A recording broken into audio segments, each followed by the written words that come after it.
Okay, here we see that I have my school notebook.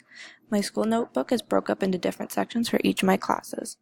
So if I go into EDCI 270, and I can see that I've saved an article here.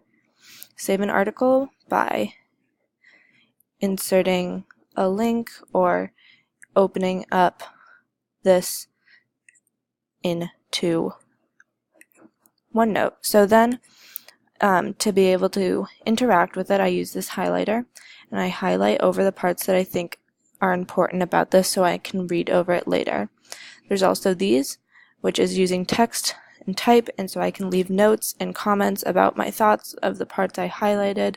This is something important that I thought I should go back to and look at, and it's a definition for metacognition.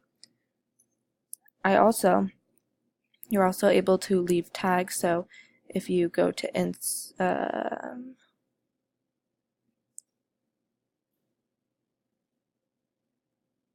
if you go to home, you can see that you can insert a tag, so you can come back and remember anything important that you have to come back to. So if metacognition was something important I had to come back to, I can put a tag on it, and so if I can look up later by the tags for what was important, and I can find all of those things.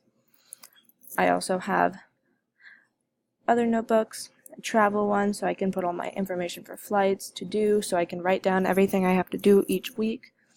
And then inside of these, I have an ability for biology, I can do notes for each of my lectures here, or for EDCI 205, I can keep important resources and websites that I should come back to.